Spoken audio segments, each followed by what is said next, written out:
زدني علما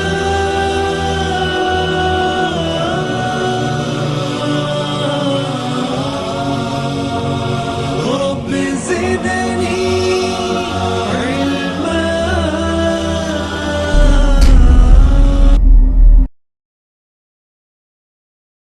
أعوذ بالله من الشيطان الرجيم.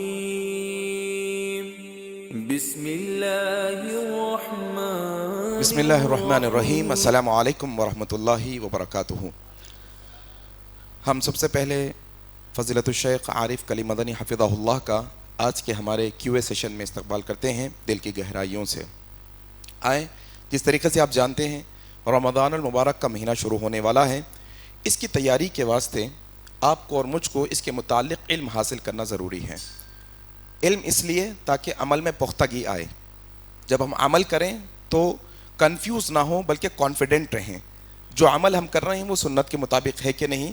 اس سلسلے میں جس طریقے سے ناظم جلسہ نے آپ کے سامنے رکھا کہ آپ اپنے سوالات اگر جو ہیں وہ ہمارے ساتھی کے پاس چٹھی پر لکھ کر دے سکتے ہیں تاکہ آپ کا سوال ہم تک پہنچے گا، سہولت سے ہم آپ کے سامنے رکھ سکیں گے.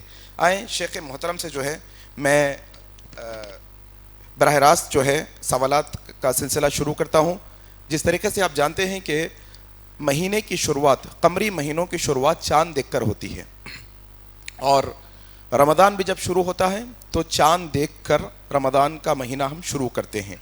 لہٰذا جب چاند دیکھنے کی باری آتی ہے تو عام طور پہ ایک بہت ہی اہم مسئلہ جو ہے چاند کے متعلق ہوتا ہے، وہ ہے کہ کون سے چاند کو فالو کیا جائے. کیا ہندوستان کے چاند کو فالو کر کے رمضان شروع کریں گے یا سعودی عرب کے چاند کو دیکھ کر رمضان شروع کریں گے؟ بہت ساری غلط فہمیاں اس سلسلے میں ہیں. آئیں میں شیخ محترم سے بڑے ادب و احترام کے ساتھ یہ سوال آپ کی خدمت میں رکھ رہا ہوں کہ چاند کے متعلق اسلام کی کیا تعلیمات ہے، کون سے چاند کو ہم فالو کریں. اس سلسلے میں آپ ہمارے رہنمائی فرمائیں. جزاک اللہ خیر. السلام علیکم ورحمۃ اللہ وبرکاتہ. الحمد للہ رب العالمین والصلاة والسلام علی سید الانبیاء والمرسلین وعلی آلہ وصحبہ اجمعین ومن تبعہ بإحسان الی یوم الدین. سب سے پہلی بات، سوال جواب کا سیشن کیا اسلام میں جائز ہے؟ ایسی مجلسیں منعقد کی جا سکتی ہیں؟ تو اس کا جواب ہے یقیناً، بلکہ یہ ضروری ہے. حضرت جبرائیل علیہ السلام رسول کریم صلی اللہ علیہ وسلم کے پاس انسانی شکل میں آئے. آپ کے گھٹنے مبارک سے گھٹنا لگا کر بیٹھے اور انہوں نے کئی سوالات کیے. ایمان کیا ہے، اسلام کیا ہے، احسان کیا ہے، قیامت کب آئے گی، اس کی نشانیاں کیا ہیں. صحابہ موجود ہیں. تو پھر اس کے بعد وہ چلے گئے. تو صحابہ سے اللہ کے رسول نے پوچھا جانتے ہو کون آئے تھے؟ کہا کہ یہ جبرائیل تھے اور تمہیں تمہارا دین سکھانے کے لیے آئے تھے. اپنا رسول ہے نہ جبرائیل آئیں گے، تو یہ ذمہ داری کون پوری کریں گے؟ یہ ذمہ داری علماء کی ہے. اور آج کل ہمارے ہاں بہت سے سوشل میڈیا پر وسائل ہیں، واٹس ایپ پر، انسٹاگرام پر، فیس بک پر، ٹیلی گرام پر. لیکن افسوس کی بات یہ ہے کہ میں اس کو سرچ کیا، دیکھا، اہل حدیث علماء کی ایسی نشستیں نہیں، یوٹیوب پر بھی نہیں ہے، اس میں نہیں. کہیں کہیں کسی نے کوئی سوال کر دیا تو ایک دو چار جوابات دے دیے ہیں، لیکن باضابطہ اس طریقے کا کوئی پروگرام مرتب نہیں کیا گیا. تو یہ اس کے علاوہ دیگر مکاتب فکر کے بڑے پروگرامز ہیں، ان کے پاس ایسی نشستیں موجود ہیں. تو اس سلسلے میں ہم لوگ سست ہیں یا جاگ نہیں رہے ہیں. تو اس کو کثرت سے استعمال کرنا چاہیے اور لوگوں تک یہ بات پہنچانی چاہیے. جو اب سوال جواب کی نشست پر آتا ہوں میں. جو پہلا سوال کیا گیا ہے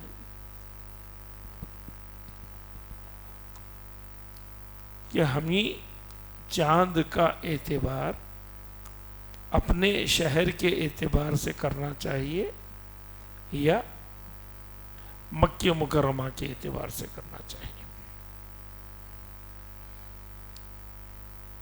سب سے پہلی بات، رسول کریم یہ سوال جو پیدا ہوتا ہے ذہنوں میں کہ مکہ مکرمہ کیوں، تو ہم بول دیں گے ہمارا مرکز ہے، ہمارا قبلہ ہے. تو رسول کریم صلی اللہ علیہ وسلم مدینہ منورہ آنے کے بعد 9 رمضان آپ نے روزے رکھے. 9 رمضان کیوں؟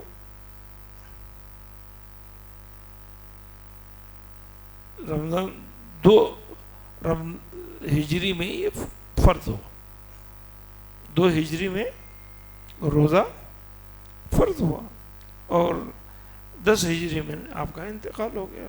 تو 9 رمضان آپ کو ملے. تو اس پیریڈ میں کبھی بھی یہ نہیں انتظار کیا گیا کہ آپ چاند مکے میں دیکھے تھے یا مدینے میں دیکھے تھے. اور مکہ مدینہ اس وقت جو ہے وہ اس وقت کا ہائی وے تھا. صحابہ کرام آتے جاتے تھے، یعنی عمرے کرتے تھے، بہت سارے پروگرام ہوتے تھے. کبھی عہد رسول میں یہ نہیں کہا گیا کہ ہمارا چاند اور مکے کا چاند ایک ہے. مکہ قبلہ ضرور ہے، لیکن اس کے لیے چاند کی رویت کو وہ مرکز بنایا جائے ایسی کوئی دلیل کتاب و سنت میں نہیں ہے، نہ قرآن میں ہے نہ حدیث میں. بلکہ معلوم ہے دنیا وسیع ہے، وسائل بہت آگے بڑھیں گے.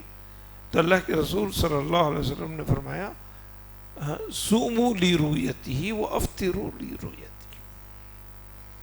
اگر آپ کو چاند دیکھے ہیں، رؤیا کہتے ہیں آنکھ سے دیکھنا، آنکھ سے دیکھنا. سومو لی رؤیتہ، رؤیت کہتے ہیں دیکھنے کو عربی زبان میں.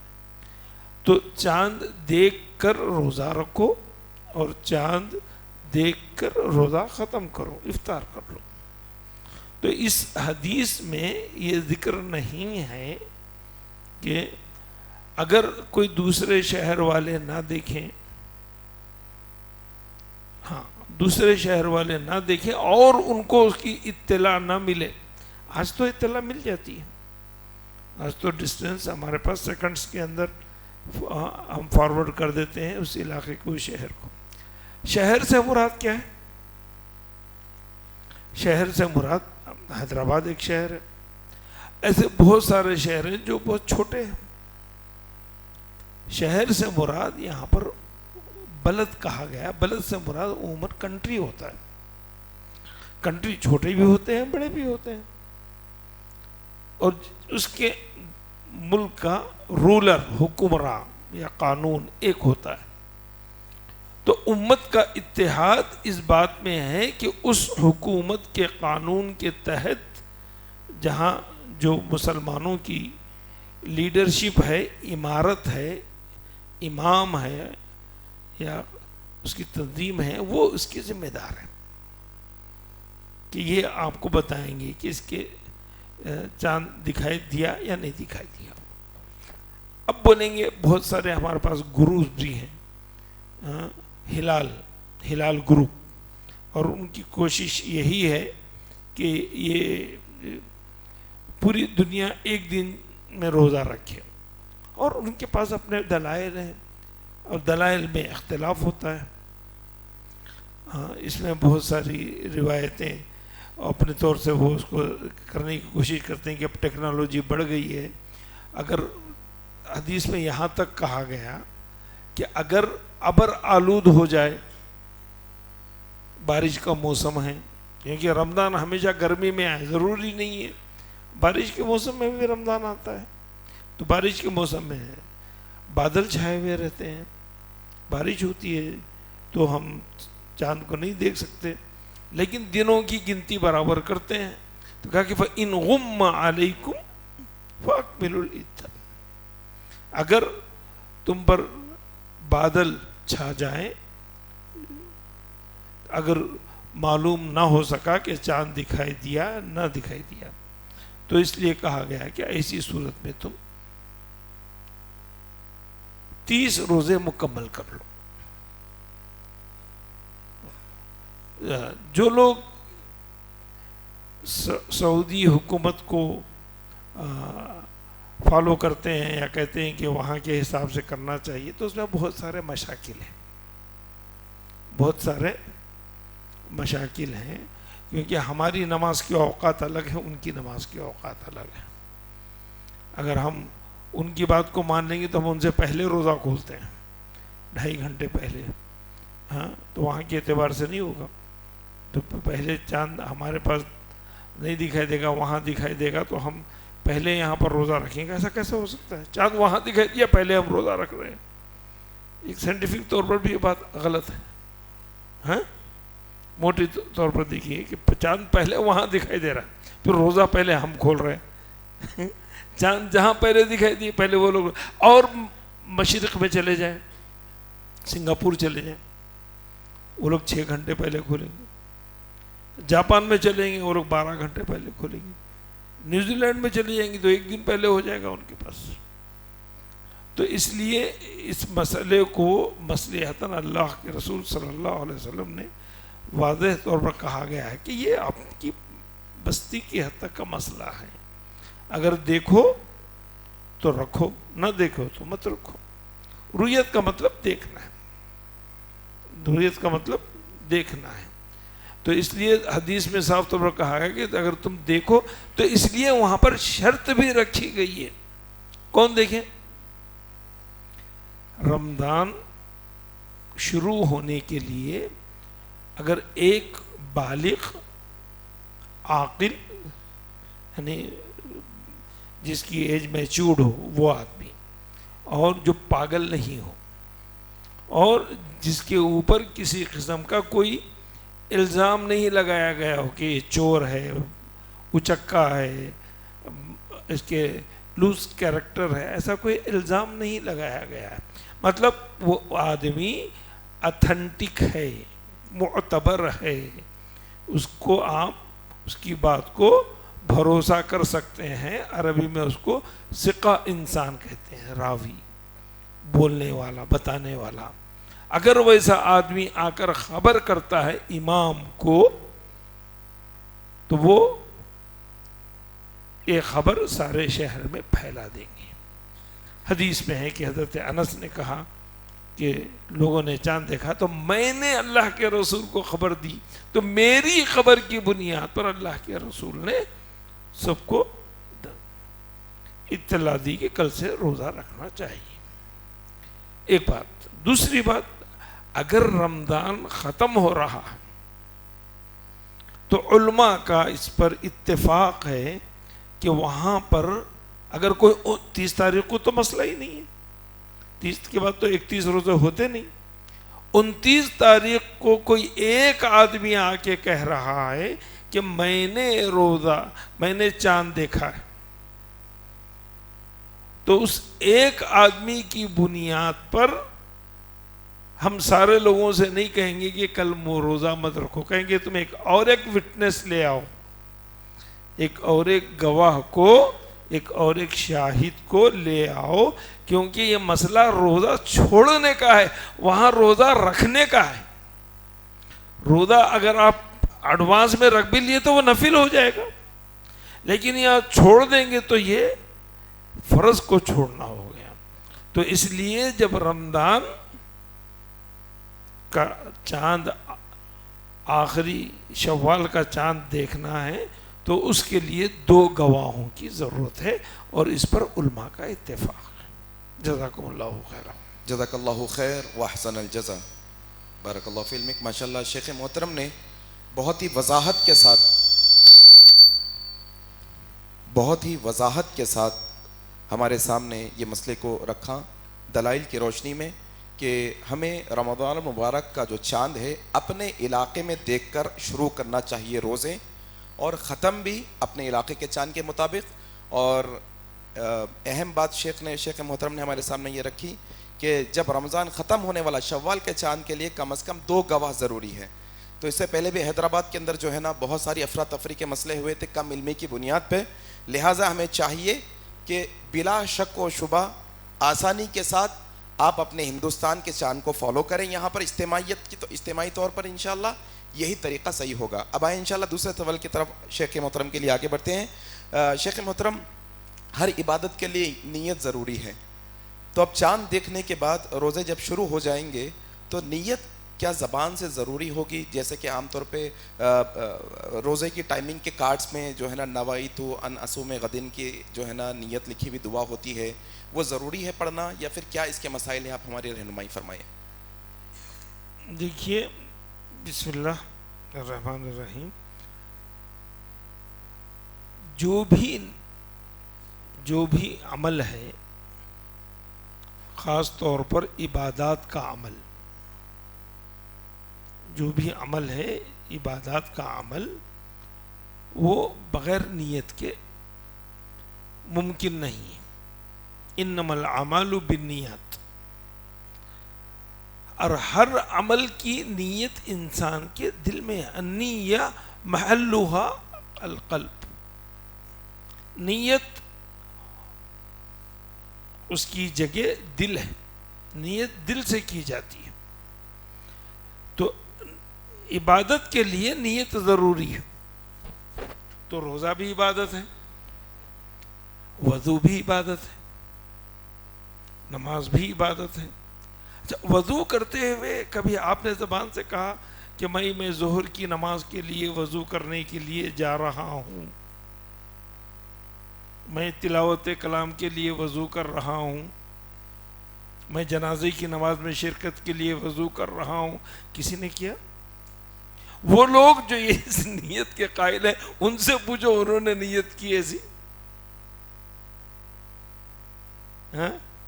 نیت انسان کا ارادہ ہے. نیت کے معنی ارادہ، اور ارادہ انسان اپنے دل سے کرتا ہے اور اس کو دماغ فالو کرتا ہے.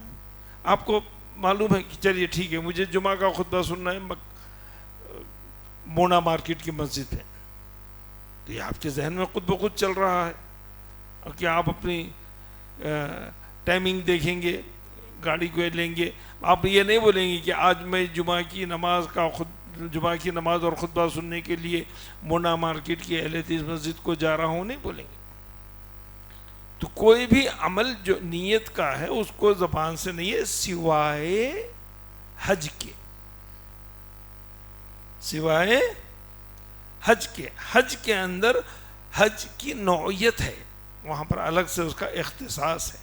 حج کی 3 قسمیں ہیں: حج افراد، حج قران، حج تمتع. تو آپ کس نیت کا حج کر رہے ہیں اس کے لیے ایک مخصوص جگہ ہے، مخصوص لباس ہے، مخصوص طریقہ ہے. تو وہاں پر اللہ کے رسول صلی اللہ علیہ وسلم نے بآواز بلند اس کا اعلان کیا، اور آپ نے اللہم لبیک، پھر اس کے بعد آپ نے حجتن و عمرتن اس کا ذکر کیا. اگر وہ بھی دل میں کر رہے ہیں تو اس کا بھی زبانی طور پر ضروری نہیں ہے، لیکن وہاں پر آپ کو وضاحت کرنی ہے. تو اس لحاظ سے جو یہ کہتے ہیں نویتو ان اصوم غدن، غدن کا تصور ہی غلط ہے. یہ لکھنے والا جاہل ترین آدمی ہے. غدن کا مطلب ہے کل، اور ہمارا دن جو ہے مغرب سے شروع ہوتا ہے. ہمارا دن مغرب سے شروع ہوتا ہے. غدن کیسا بولیں گے ہم؟ چاند دیکھتے ہی ہمارا دن شروع ہو گیا. اگر کوئی بچہ مغرب سے پہلے پیدا ہوا تو وہ پہلے والا دن شمار کریں گے. جیسے جمعرات کے دن وہ سورج غروب ہونے سے پہلے پیدا ہوا تو وہ ایک دن ہو گیا اس کا. اگر غروب ہونے کے بعد پیدا ہوا تو وہ جمعہ کے دن پیدا ہوا تو اس کا جب ہم کو عقیقہ کرنا ہے جمعہ سے شمار کریں گے. جمعہ، ہفتہ، اتوار، پیر، منگل، چہارشنبہ، جمعرات. تو یہ نیت میں کل کے روزے کی کر رہا ہوں یہ غلط ہے، جھوٹ بول رہے ہیں. روزہ آج رہے نیت کل کی کر رہے ہیں، ایسا نہیں. ہاں ایسی کوئی روایت حدیث میں ثابت نہیں ہے. علامہ ابن عثیمین رحمہ اللہ سے پوچھا گیا سوال کہ اس کی نیت ہر دن کرنا ضروری ہے یا رمضان کے شروع میں ہی میرا یہ ارادہ ہے کہ میں پورے روزے رکھوں گا یہ کافی ہے؟ تو شیخ نے فرمایا نیت پورے رمضان کی آپ شروع میں کر رہے ہیں کر لیجیے، ہر دن کرنے کی ضرورت نہیں. آپ کا فجر سحری کے لیے اٹھنا یہ خود ارادہ ہے،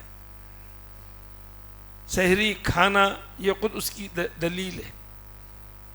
ہاں تو اس لحاظ سے اگر بیچ میں کچھ گیپ ہو رہا ہے، جیسے آپ رہے یہاں پر نیت کر لیے پورے رمضان کی لیکن بیچ میں کچھ روزے چھوٹ گئے سفر کی وجہ سے یا کسی مرض کی وجہ سے یا خواتین ہیں کسی اور ان کی شرعی علت آ گئی ہے اس وجہ سے، تو پھر اس کے بعد جب دوبارہ رکھیں گے تو دوبارہ نیت کر لیجیے گا. اور یہ نیت زبان سے کرنا نہیں ہے، نہ نماز کی، نہ روزے کی، نہ زکوٰۃ کی. زکوٰۃ بھی آپ ادا کر رہے ہیں وہ بھی عبادت ہے اور فرائض میں سے شامل ہے. تو اس کو آپ یہ میں زکوٰۃ نکال رہا ہوں یہ آپ کا ارادہ ہے، آپ مال میں سے آپ نیت کر لیے نکال دیے تو اس کو اعلان کر کے لکھ کر زبان سے بول کر فاتحہ دلانے کی ضرورت نہیں ہے اس کو. ہاں چلیے تو انشاءاللہ تعالی نیت آپ دل میں کر لیجئے گا یہی کافی ہے. جزاک اللہ خیر شیخ. ایک اور جو ہے نا مسئلے کی وضاحت ہمارے سامنے ہوئی کہ عبادات کے لیے زبان سے نیت ضروری نہیں ہے سوائے حج کے جو کہ سنت سے ثابت ہے تو وہ ہم کریں گے. اس کے علاوہ شیخ محترم نے بڑی اچھی مثال دی کہ بعض لوگ آپ نے نماز کا ذکر کیا تو اردو میں نیت کرتے ہیں نماز کے اندر، پوری نماز عربی میں پڑھتے ہیں اور نیت اردو میں. زکوٰۃ کی نیت کی تو ہم نے کوئی بھی دعا نہیں سنی ابھی تک اتفاق سے. تو لہٰذا نیت جو ہے دل کے ارادے کا نام ہے جیسے شیخ نے کہہ دیا. اور ایک اور علم میں ہمارے اضافہ یہ ہوا کہ شروع رمضان میں اگر ایک دفعہ نیت کر لیں گے ہم پورے روزوں کی تو انشاءاللہ وہ کافی ہوگی. اور اگر بیچ میں کبھی مرض ہوتا ہے یا بیماری ہوتی ہے یا سفر کی وجہ سے روزے چھوٹتے ہیں تو پھر ہم ایک دفعہ نیت کر کے روزوں کی شروعات کریں گے. جزاک اللہ خیر شیخ. آئیں تیسرے سوال کی طرف ہم آگے بڑھتے ہیں. شیخ محترم تیسرا سوال یہ ہے کہ سحر اور افطار اس کے جو اوقات ہیں اس کے متعلق بھی جو ہے نا عوام کے اندر جو ہے بہت ساری غلط فہمیاں پائی جاتی ہیں. جیسے کہ ہمارے یہاں ایشیا کے اندر سائرن کا سسٹم ہے تو یہ سحری اور افطار کا ٹائم جو ڈیسائیڈ ہوا ہے قرآن حدیث میں کیا اس کو اذان سے فالو کرنا مناسب ہے یا سائرن ضروری ہے؟ اس میں کیا وضاحت ہے آپ بتائیں جزاک اللہ. بسم اللہ الرحمن الرحیم. سحری کا وقت اور افطار کا وقت یہ مسلمانوں کی اسپیشلٹی ہے. دنیا کی کوئی طاقت اس کو آگے پیچھے نہیں کر سکتی. ہمارے پاس لوگ رات میں 2 بجے بریانی کھا لیے، حریص کھا لیے، سمجھتے سحری کر لیے. نہیں، یہ آپ انٹرٹینمنٹ کیے، سحری نہیں کی.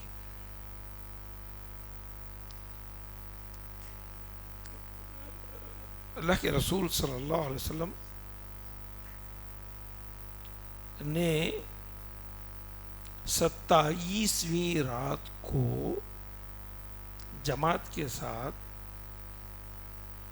نماز پڑھائی قیام اللیل. اتنی لمبی نماز پڑھائی کہ صحابہ کہتے ہیں ہمیں ایسے احساس ہوا کہ کہیں سحری چھوٹ نہ جائے، کہیں سحری چھوٹ نہ جائے. پھر آپ نے فجر سے کچھ پہلے تراویح کو ختم کیا، قیام اللیل کو ختم کیا، پھر اس کے بعد ہم نے سحری کی. ایک اور ایک روایت پہ ہے حضرت انس سے شاید، اس میں یہ ذکر کیا ہے کہ سحری کھانے میں اور اذان میں 50 آیتوں کی تلاوت کا وقت، 50 آیتیں الحمدللہ رب العالمین الرحمن الرحیم مالک یوم الدین ایسے انداز میں نہیں، عام طور پر مجود انداز میں تجوید کے ساتھ قرات کے ساتھ جو اطمینان سے پڑھی جاتی ہیں، اطمینان سے پڑھی جاتی ہیں. جیسے اگر پہلے پارے میں 100 آیتیں ہیں تقریباً کم و بیش، تو 50 آیتیں مطلب آدھا پاڑھا کوئی اطمینان سے پڑھ لے. کھانا کھانے کے لیے کتنا منٹ درکار ہوتا ہے بھائی؟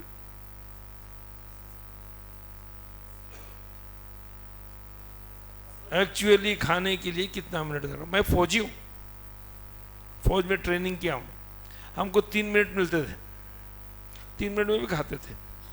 اس کے بعد پھر جا کے آپ کو ختم، 3 منٹ کے بعد وہ بند، کھانا کھاؤ نہیں کیوں کھاؤ، لینا کھانا پھر آنا، سینڈوچ ہو کچھ بھی ہو. تو میکزیمم 15 منٹ، اور اطمینان سے اگر قرات پڑھیں گے تو آدھا پارا 15 منٹ میں پڑھ سکتے ہیں. تو آخری وقت میں سحری کرنا چاہیے، اور سحری برکت کی علامت ہے.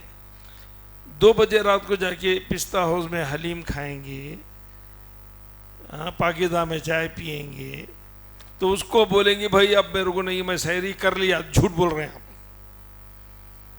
وہ سحری ہے ہی نہیں، وہ تو آپ انٹرٹینمنٹ کے لیے، اپنی تفریح کے لیے اپنے وقت گزارا وہاں پر. سنت سحری کا وقت وہ ہے.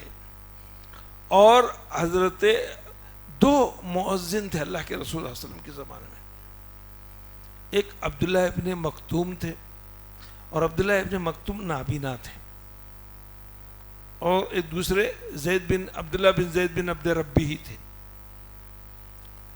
تو 2 اذانیں ہوتی تھی، ایک سحری کی اذان، ایک فجر کی اذان. سحری کی اذان صبح کاذب میں ہوتی تھی، اور یہ صبح صادق میں ہوتی ہے. قرآن میں اس کا ذکر کیا ہے، من الخیط الابیض من الخیط الاسود الى الاسود، ابیض کہ سفید دھاگے سے کالے دھاگے کو فرق کرنے کے لیے. جو رات کی تاریکی کے بارے میں کہا گیا کہ رات کی تاریکی یہ خیط الاسود ہے، کالا دھاگا ہے جس میں زیادہ اندھیرا ہوتا ہے.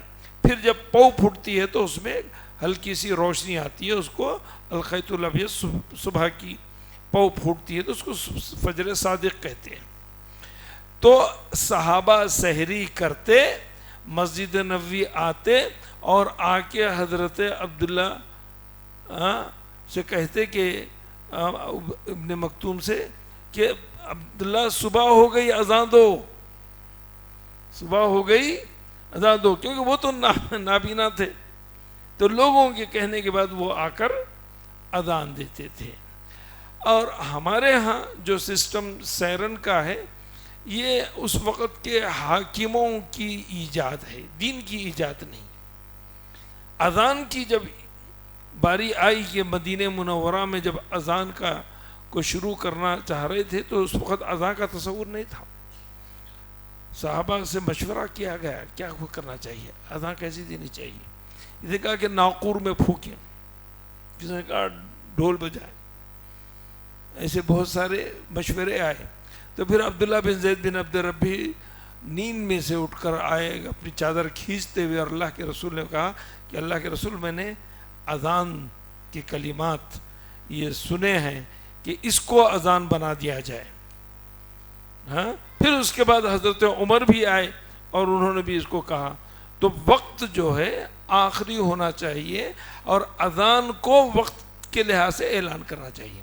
اچھا پہلے ایسا مائکروفون میں اذان دینے کا سسٹم نہیں تھا, تو اس لیے توپ داغتے تھے. جب مائکروفون کا سسٹم نہیں تھا, توپ کی آواز پھٹتی تھی, تو اس سے لوگ سناٹے کا وقت رہتا تھا تو وہ آواز سے کھلتے تھے. پھر اس کے بعد جب الیکٹرسٹی آئی, آواز آئی, پھر اس کے بعد ان کو سمجھ میں آیا کہ یہ ایک ہارن ہے یا ہارن بجانا چاہیے, جیسے جاگیں گے تو اس طریقے سے ہے. تو سحری میں بھی افطار میں بھی یہ دونوں سسٹم اسلامی سسٹم نہیں ہے, یہ حکمرانوں کی, مسلمان حکمرانوں کی ایجاد ہے. اب اذان اچھے سے اچھے مائک ہے, آواز دور تک جا رہی ہے اور ایک سے کئی مساجد ہیں, تو اذان ہی کی ترویج دینی چاہیے.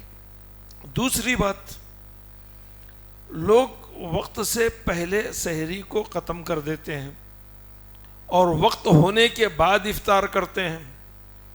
اگر پوچھا جائے کہ بھائی ایسا کیوں کرتے ہیں, تو کہتے ہیں احتیاط.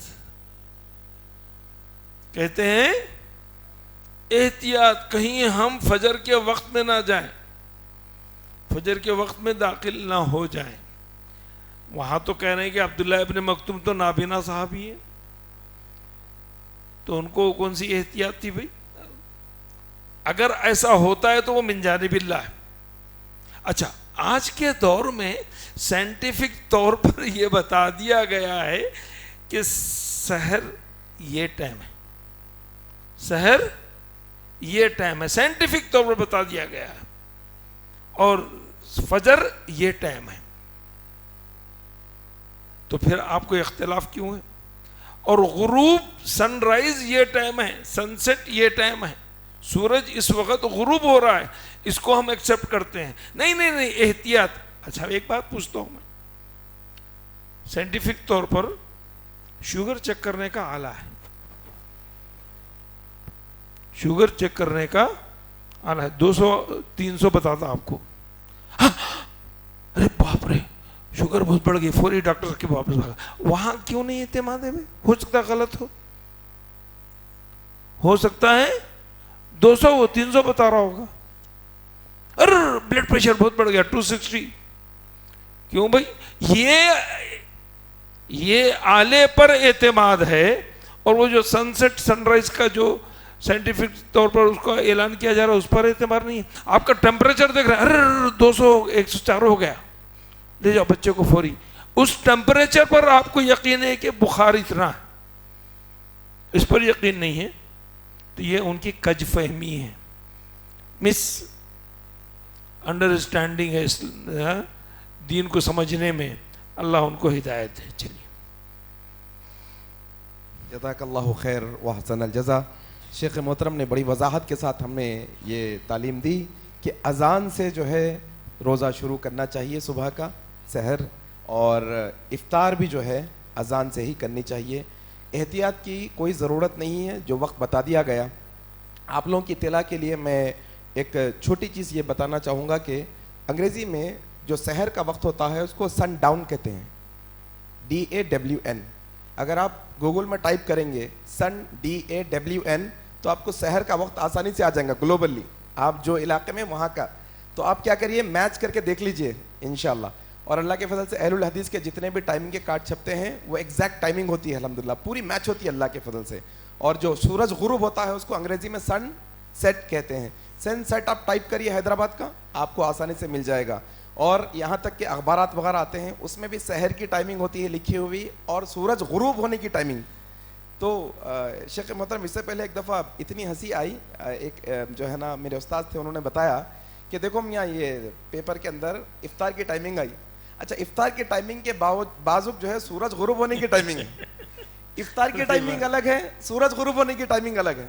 حالانکہ سورج غروب ہونے پہ ہم کو کیا کرنا ہے, افطار کر لینے کا ہے, احتیاط کی ضرورت نہیں ہے.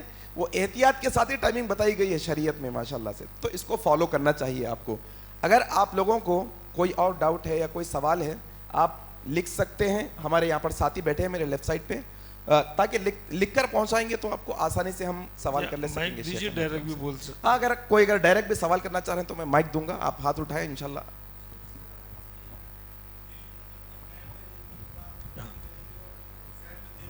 صحیح صحیح وہ حدیث کو بھی فالو کرنا چاہیے. جزاک اللہ. صحیح.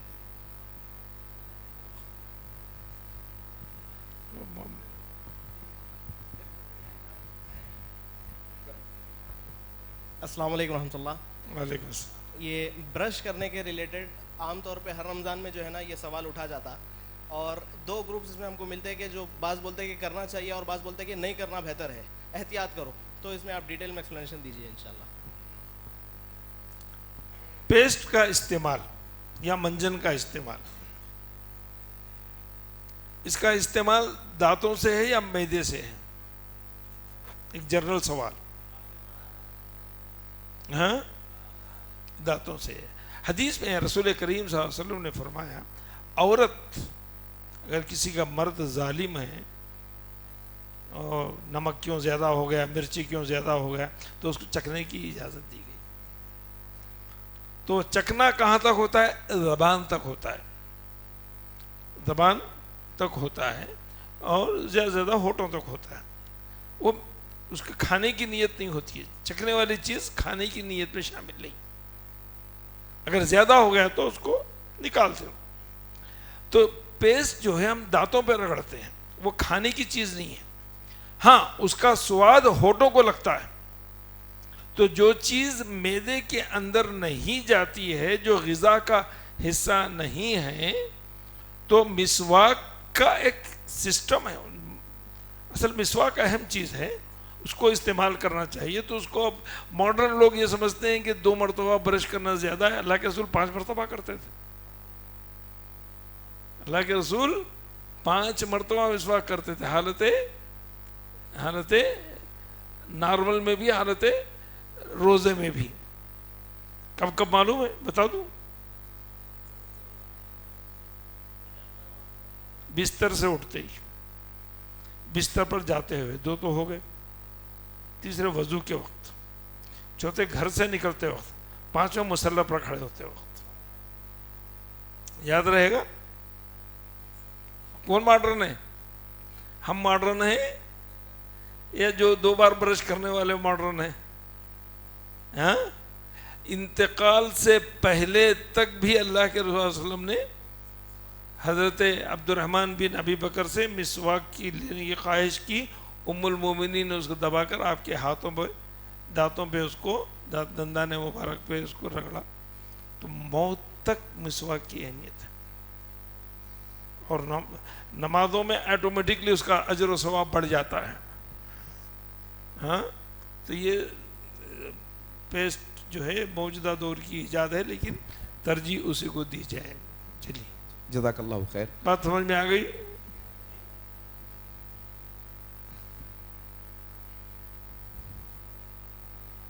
السلام علیکم. کوئی ساتھی مطلب سحری کے لیے اٹھے ہی نہیں، اتفاق ہو گیا ایسا، تو انہوں اکثر بن سحری کے مطلب سحری نہیں کرے، بس نیت کر لیا اور روزے رہ جا رہے. ایسا میرے ساتھ میں ہوا 1-2-3 جنوں کے ساتھ بھی. تو اس کے لیے کیا حکم ہے؟ دیکھیے سحری بالارادہ نہیں کرنا الگ بات ہے، اور سحری کے لیے کسی وجہ سے نہیں اٹھنا الگ بات ہے. عادت، اب وہ ٹائم میرے لیے اٹھنا نہیں ہے، میں 2 بجے کھا لیا اب سو گیا، یار افطاری اتنی زیادہ ہو گئی تھی کہ سحری کی ضرورت نہیں پڑتی. تو یہ عادت جو لوگ بنا لیتے ہیں وہ سنت کے خلاف ہے، کیونکہ سحری سنت ہے اور سحری میں برکت ہے. اگر وہ 1 گلاس اگر وقت ملا تو اس کو کم از کم 1 گلاس پانی تو بھی پی لینا چاہیے. ہاں سنت کے خلاف اگر کوئی ایسے اپنی ہابی بنا رہے ہیں، عادت بنا رہے ہیں، تو یہ مزاج اسلامی مزاج نہیں ہے، سنت کے خلاف ہے.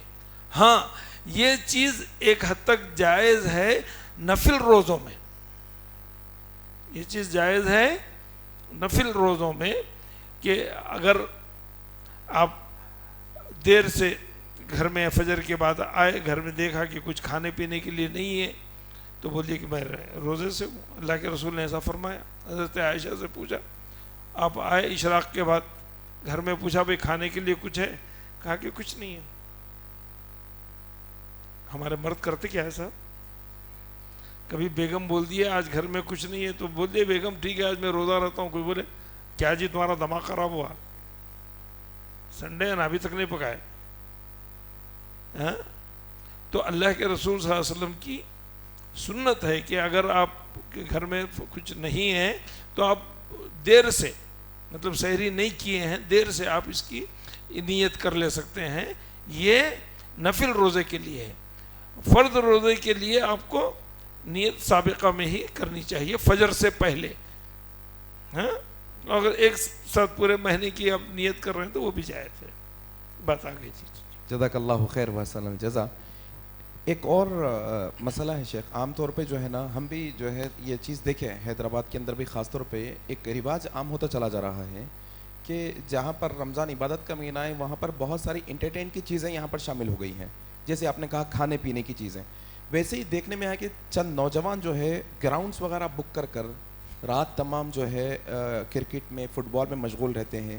یا پھر جلدی سحری کے متعلق اصل میں یہ سوال کہ بعض دفعہ گھروں کے اندر بھی ایک ماحول یہ بنایا گیا ہے کہ جلدی سحر کر کے سو جائیں گے، فجر میں بھی جو ہے نا سو جاتے ہیں جلدی سحر کر کے، تاکہ جو ہے نا ان کو آگے اگلے دن کے لیے کام کرنے کے لیے سہولت ہو جائے. تو اس سلسلے میں آپ رہنمائی کریں کہ کس طریقے سے اس کو جو ہے نا ترتیب دیا جائے. دیکھیے، رمضان روزے کا مہینہ ہے تو اس میں 33% ہماری اکنامک جو ہے محفوظ ہونا. ہم 33 محفوظ کرنے کے بجائے 200% اضافہ کر رہے ہیں. تو اس کے بارے میں پوچھا جائے گا. بھائی گھر میں 3 ٹائم کھانا پک رہا ہے تو 1 ٹائم کا تو مس ہو گیا نا. تو کیا ہوا؟ 33 99% وہ 100% ہو گئے. تو ہمارے اپنے اخراجات میں 33% کم ہونا چاہیے. ہم نے اپنے اوپر یہ مسلط کر لیا ہے کہ 1 ٹائم کا نہیں کھا رہے ہیں تو 10 ٹائم کا ایکسٹرا کر رہے ہیں. ہمارے جو دستر ہیں افطار کے مبالغہ ہے، ولیموں کی طرح. ولیموں کی طرح مبالغہ ہے. 20 ایٹم 30 ایٹم لانا، سڑکوں پر بچھا دینا، یہ نہیں ہے. صحابہ میں لوگ غریب تھے نہیں. عبد الرحمن بن عوف کا قافلہ مدینے میں اترتا تو مدینے کی زمین ہل جاتی تھی. 3 ہزار اونٹ آتے تھے. حضرت عثمان کا قافلہ آتا تو پورے مدینے والے سیراب ہو جاتے تھے. ایسی پارٹیاں انہوں نے نہیں کی، ایسا اہتمام نہیں کیا انہوں نے. تو یہ جو افطار پارٹی کی جو رسم ہے، یہ کہا کہ ایسے لوگوں کو روزہ کھلوائیں جو جن کے حقیقی معنوں میں مستحق ہوں. ان کو ایک شربت لبن کہا گیا. ایک شربت، ایک گلاس چھاچھ دے دیجئے، ان کو ایک گلاس لسی دے دیجئے، کافی ہے. تو ہم لوگ جو ہے افطار میں حد درجے مبالغہ کر رہے ہیں، وہ اہل حدیث حضرات ہو یا بریلوی حضرات ہو. تو اس میں پابندی لگانی چاہیے. اللہ کے رسول صلی اللہ علیہ وسلم نے کہا کہ روزہ کھجور سے کھولو، کھجور سے روزہ کھولو. اگر کھجور نہ میسر ہوا تو پانی سے کھولو. مبالغہ نہیں. ایسا نہیں تھا کہ اللہ کے رسول کے زمانے کے اندر نعمتوں کی کمی تھی. ہاں، وہاں جب قافلہ آتا شام سے تو فروٹس اور ڈرائی فروٹس کے انبار لگے رہتے تھے، کسی چیز کی کمی نہیں تھی. لیکن ایسی افراط تفریط نہیں تھی. اور اس کے لیے جو ہے انجوائمنٹ کا موسم بنانا، ماحول بنانا، رمضان میں تفریح کا ماحول بنانا، یہ جس کی وجہ سے بہت سارے نقصانات ہیں. کیا کیا نقصانات ہیں؟ کیا کیا نقصانات ہیں؟ یہ عبادت کا مہینہ ہے. عبادت کو آپ لہو و لعب میں لگا رہے ہیں. کوئی ٹینس کھیل رہا ہے، کوئی الگ گیموں میں مصروف ہے، کچھ الگ قسم کی مصروفیتوں میں لگا ہوا ہے، اور خواتین کچھ کھانے پینے کے لیے لگے. پورا عورت کا تو پورا ٹائم کچن میں گزرتا ہے، اور آخری اشارہ پورا بازاروں میں. ہاں، تو ہم جان بوجھ کر رمضان کی اہمیت کو کم کر رہے ہیں. جان بوجھ کر. سب کو معلوم ہے کیا فضیلت ہے اس کی. اور لیلۃ القدر یہ سمجھتے ہیں کہ بھائی 10 بجے تراویح رکھنا، رات 10 بجے سے شروع ہوتی ہے، رات تو مغرب سے شروع ہو گئی نا بھائی، 4-5 گھنٹے کہاں گئے آپ کے؟ 6 بجے اگر ہم افطار کر رہے ہیں تبھی سے لیلۃ القدر ہے. 10 بجے آپ نماز رکھ رہے ہیں، 10:30 تک پڑھ رہے ہیں، پھر اس کے بعد چائے پی کے آ رہے ہیں، اس کے بعد آپ ایک پروگرام سن لیے، پھر اس کے بعد سمجھ لیے کہ آپ نے لیلۃ القدر کو پا لیا. غلط ہے، ایسا نہیں ہے. ہاں، 1 مہینہ ٹریننگ کا ہے، 1 مہینہ تربیت کا ہے، 1 مہینہ اجر و ثواب کا ہے، قرآن کا مہینہ ہے، صدقہ و خیرات. اللہ کے رسول صلی اللہ علیہ وسلم رمضان کے اندر صدقہ و خیرات ایسا کرتے تھے کہ اس کی جیسے ایک تیز ہوا چلے اور وہ ہوا کونے کونے تک پہنچتی ہے، تو ویسے آپ کے صدقات و خیرات پہنچتے تھے. تو اس کو آپ اپنی پرسنل ایکٹیویٹیز کے اندر ایسا غم کر دیں کہ اس کو ٹائم گزارنا ہے. روزے کی حالت ہے، دن بھر سوتے رہو، رات بھر جاگتے رہو. یہ کلچر عرب میں بھی غلط ہے، یہاں حیدرآباد میں بھی غلط ہے. یہ کلچر کہیں کا بھی ہو، عرب میں بھی رات بھر جگنے کا مزاج ہے اور دن بھر سونے کا مزاج ہے، تو یہ غلط ہے. اس کو ہاں یہ مت سمجھیے کہ صرف اچھا رمضان میں روزے تو رکھتے ہیں، نمازیں نہیں پڑھتے، تو یہ کہاں ہوا ہے؟ یعنی جو چیز اہم ہے نماز، اس کی قضا ہے. اگر نماز چھوٹ گئی، اگر ہاں اور اس کے مقابلے میں آپ اسی وقت اس کو یاد نہیں کریں، نماز نہیں پڑھیں گے، تو آپ اللہ کے پاس مسئول ہیں. اور یہ رمضان ایک سال میں 1 مرتبہ آنے والا مہینہ ہے، اور روزے اور نماز ہر دن میں 5 مرتبہ پڑھی جانے والی چیز ہے. تو اس سے غفلت بتا کر اس کو اہمیت دے رہے ہیں. فرض کو چھوڑ کر تراویح کو اہمیت دے رہے ہیں. ہاں، فرض بجماعت نہیں ادا کرتے ہیں. فرض جو ہے فرض ہے، اور تراویح سنت ہے. تراویح سنت ہے، تو اس کو آپ اہمیت دے رہے ہیں اور فرض کو نظر انداز کر رہے ہیں.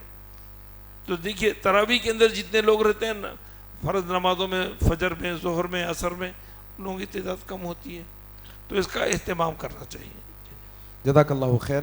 ایک اور جو ہے لوگوں کے اندر جو ہے علم کی کمی کی وجہ سے روزے کی حالت میں یا پھر رات کے وقت میں اگر سحری میں جب اٹھیں تو غسل کی حاجت ہو گئی، مان لیجئے جیسے کہ نوجوان احتلام ہو گیا یا پھر ہم بستری انہوں نے کی اور وقت بالکل کم ہے سحر کا، تو اس سلسلے میں کیا کرنا چاہیے؟ اور اسی سے جڑا ایک سوال یہ ہے کہ اگر روزے کی حالت میں احتلام ہو جائے تو کیا ہوگا؟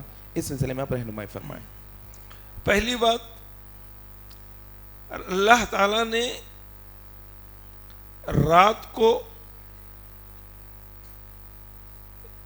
میاں بیوی کے تعلقات کو جسمانی طور پر مباشرت کو حلال قرار دیا، تو اس کا نتیجہ ہم کو غسل کرنا ہے. اگر سحری سے پہلے اتنا وقت میسر نہ ہو یا وہ اسباب میسر نہ ہو، یعنی پانی ہی اویلیبل نہ ہو، یہ کوئی اور اسباب ہو، چولہا ایک ہی ہے، کھانا پکانا ہے تو اس میں پانی گرم کرنے یا اس کو سہولت نہیں ہے، یا خاتون ہے اس کی پہلی ذمہ داری کچن کی ہے، صبح کی سحری کا افطار کرے پھر اس کو بعد میں، تو اگر اس کو وقت میسر نہ ہو سحری سے پہلے تو اسی حالت میں سحری کی جا سکتی ہے، اس سے سحری متاثر نہیں ہوتی. وہ آپ کو احتلام ہوا ہو یا میاں بیوی مباشرت کیے ہوئے ہوں، ہاں، تو اس میں کسی بھی قسم کا کوئی حرج نہیں ہے. سحری کے بعد فجر سے پہلے آپ اس کا غسل کر لیں، اس کے بعد فجر کی نماز ادا کر لیں. اور احتلام اگر دن میں ہو رہا ہے تو نارمل بات ہے، اس سے آپ کا روزہ نہیں ٹوٹے گا. یہ کیونکہ غیر ارادی عمل ہے تو انسان کے کنٹرول میں بس سے نہیں ہے، اس پر کوئی قضا واجب نہیں ہوگی اور اس کو کمپلیٹ کر لے گا. جی شیخ، ایک اور سوال تراویح کے متعلق ہے کہ تراویح کے اندر کیا اصول اور ضوابط ہے کہ کیا تراویح میں مکمل قرآن ہمیں سننا چاہیے، یہ مستحب ہے، یا پھر کچھ حصہ بھی سن سکتے ہیں؟ اس سلسلے میں شریعت ہمیں کیا رہنمائی کرتے ہیں ہم بتائیں، اور کتنے رکعت تراویح پڑھنا سنت سے ثابت ہے؟ تراویح یہ لفظ جو ہے کتاب و سنت میں نہیں ہے، قرآن میں بھی نہیں ہے، حدیث میں بھی نہیں ہے۔ بعد کے علماء نے دوسری صدی پہلی صدی کے اواخر میں یہ لفظ آیا کہ اس لیے کہ جب قرات لمبی ہوتی تھی تو 2 رکعتوں کے درمیان میں وہ راحت لیتے تھے، راحت سے تراویح ہے۔ راحت مطلب تھوڑا سا آرام، لمبی نماز پڑھے تو رک گئے، پھر اس کے بعد تھوڑی دیر بیٹھ گئے، تو اس کے بعد پھر 2 رکعت نماز پڑھے، پھر رک گئے، تو اس لیے اس کو تراویح کہتے ہیں۔ تو بعد میں اس کو لوگوں نے بدل دیا، کہا کہ 4 رکعت پڑھو پھر تراویح، پھر راحت کا کام کرو، یا بیچ میں کوئی ذکر کر لو یا کوئی وظیفہ کر لو۔ اصل وہ وقت عبادت کے بعد آپ کی تھکان کو سستانے کے لیے ہے، اس لحاظ سے اس کا نام تراویح پڑا، راحت لینے کا کام تراویح، راحت سے تراویح آیا ہے۔ تو یہ پہلی صدی ہجری کے بعد اس سلسلے کی اصطلاح علماء نے استعمال کی اور اس کو لیا گیا۔ اچھا، تراویح دراصل الگ سے کوئی نماز نہیں ہے جس کا ذکر قرآن و حدیث میں آیا ہو، یہ قیام اللیل ہے، یہ قیام اللیل ہے۔ اللہ کے رسول صلی اللہ علیہ وسلم کی حضرت عائشہ کی بخاری کے اندر روایت ہے کہ آپ نے رمضان اور غیر رمضان میں 11 سے زیادہ رکعتیں نہیں پڑھی۔ جو لوگ 20 کہتے ہیں اس کے اندر بہت سے راویوں کے نام آئے ہیں جن کو ضعیف قرار دیا گیا ہے، جن کو ضعیف قرار دیا گیا ہے، اور کسی بھی روایت میں یہ نہیں ہے۔ یہ روایتیں ایسی ہیں کہ عمر کے زمانے میں یہ عمل تھا کہ لوگ 20 رکعت پڑھتے تھے، یہ لوگوں کی روایت ہے، اور یہ لوگ جو روایت کر رہے ہیں انہوں نے نہ حضرت عمر سے ملاقات کی نہ ان کا وہ زمانہ پایا، اور ان لوگوں کو ضعیف کہا۔ کس نے کہا ضعیف؟ ہما شما ایسے ایرے غیرے لوگوں نے نہیں کہا، امت کے محدثین نے کہا کہ یہ جو شخص بیان کر رہا ہے یہ ضعیف ہے، کمزور ہے، منکر الحدیث ہے، اس کی بات کو نہ لیا جائے۔ کہنے والے ایسے ویسے نہیں ہیں، کوئی سڑک پہ کہنے والا۔ ایک مثال دیتا ہوں میں، دیکھیے ایک بات کی مثال دیتا ہوں میں، ہاں ذرا ذہنی طور پر قبول کیجیے گا۔ دیکھیے، اگر کوئی آپ کے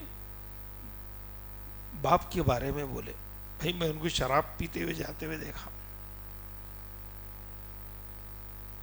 کوئی آدمی 3rd پرسن ہے، آپ کے والد کو میں شراب کی حالت میں دیکھا،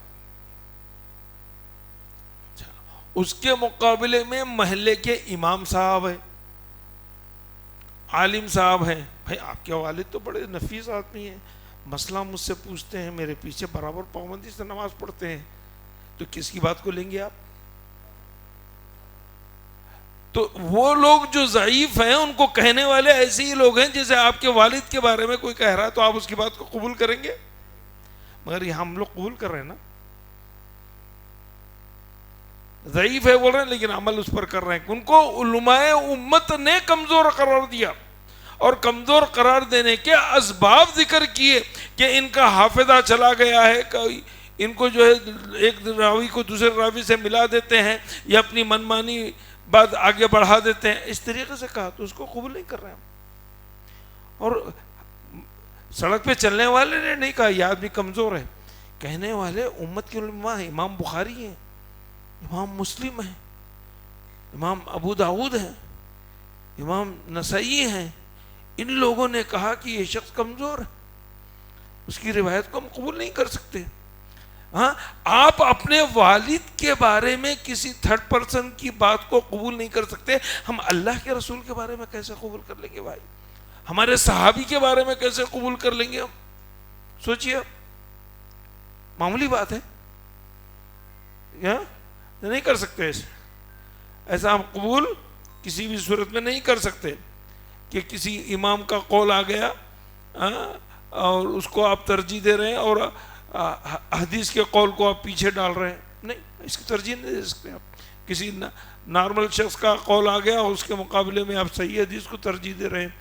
تو جتنے بھی احادیث اس سلسلے میں آئے ہیں وہ تمام کے تمام ضعیف ہیں. اور حضرت عائشہ کی حدیث, کیونکہ آپ گھر والے ہیں, اور اللہ کے رسول صلی اللہ علیہ وسلم نے جو 3 دن نماز پڑھائی اس میں 20 رکعت کا کہیں ذکر نہیں ہے, 8 رکعت کا ذکر ہے. جب اللہ کے رسول کا عمل ہمارے سامنے موجود ہے تو ہم دوسری روایتیں لینے کی ضرورت ہی نہیں ہے. اگر یہ 20 رکعت وہاں پڑھائی جاتی تو حضرت عائشہ کا مکان ایسا لگا ہوا ہے, لگا ہوا ہے حضرت عائشہ کا مکان, تو وہ اس سے محروم ہو جاتی.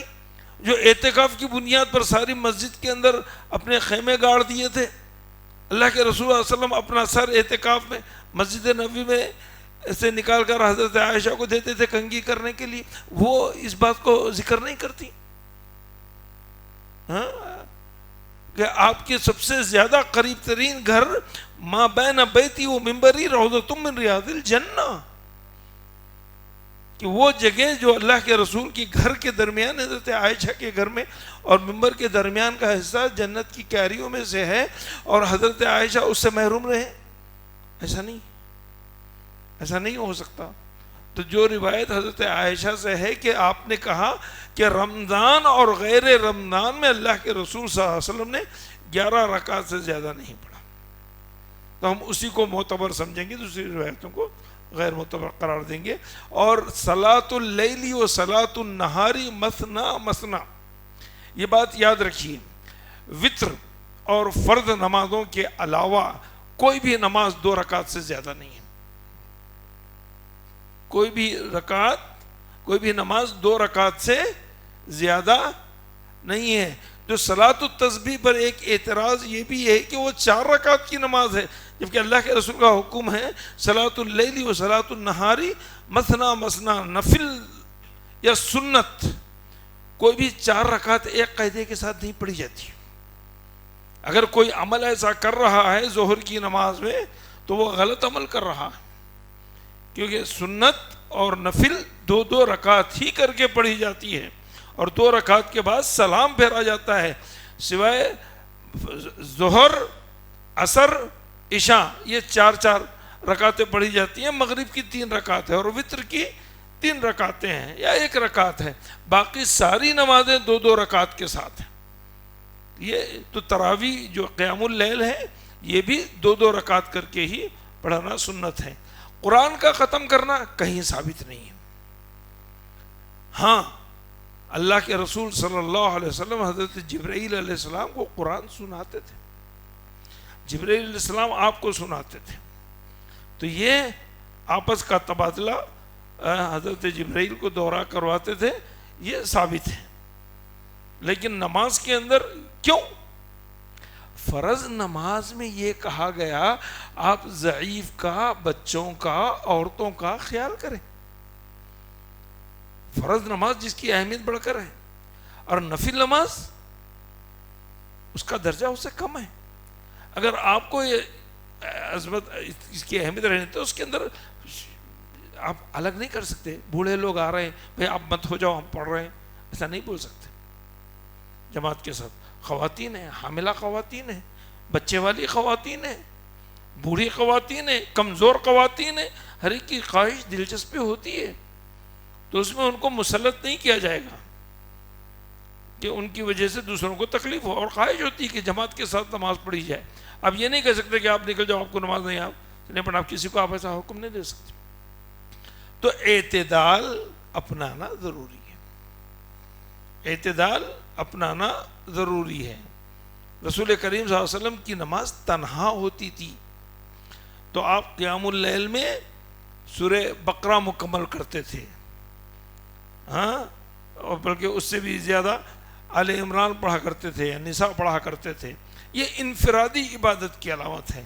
اگر آپ کو قرآن ختم کرنے کا شوق ہے تو کسی کے اوپر آپ مسلط مت کیجیے, انفرادی طور پر آپ اپنا اہتمام کیجیے جو اس میں دلچسپی رکھتے ہیں.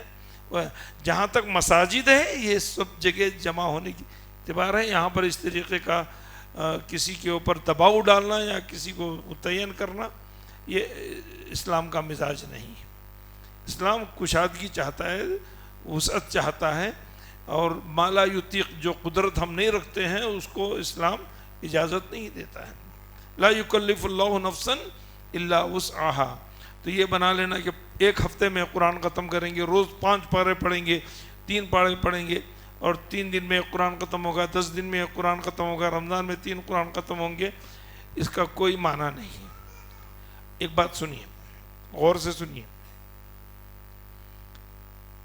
قرآن نماز میں جب شراب حرام نہیں ہوئی تھی، جب شراب حرام نہیں ہوئی تھی، لوگ شراب پیتے تھے، تو کہا گیا تم شراب پیتے ہو پیو، لیکن نماز میں مت پڑھو، نماز کا تصور بھی مت کرو شراب سے۔ لا تقربوا الصلاۃ وانتم سکارا، نماز کے قریب پھٹکنے کا بھی مت سوچو۔ کیوں؟ قرآن نے اس کی وجہ بتائی کہ تم حالت شراب میں نماز پڑھو گے تو تم کیا پڑھ رہے ہو تم کو سمجھ میں نہیں آئے گا۔ تو اس سے یہ معلوم ہوا کہ قرآن میں جو پڑھا جا رہا ہے وہ سمجھ میں آنا چاہیے۔ نماز میں بغیر سمجھ کے قرآن ہے ہی نہیں۔ لا تقربوا الصلاۃ وانتم سکارا کیوں کہا گیا؟ کہ پڑھنے والے کو معلوم ہی نہیں ہو رہا کہ وہ کیا پڑھ رہا ہے۔ تو 5 پارے روز پڑھیں گے تو خود امام کو نہیں معلوم ہوگا تو دوسروں کو کیا معلوم ہوگا؟ یعلمون تعلمون کے علاوہ دوسرا کیا سمجھیں گے؟ قرآن کا نزول اس لیے نہیں ہوا ہے، با مقصد ہے، بے مقصد نہیں ہے۔ با مقصد کو ہم بے مقصد بنا رہے ہیں۔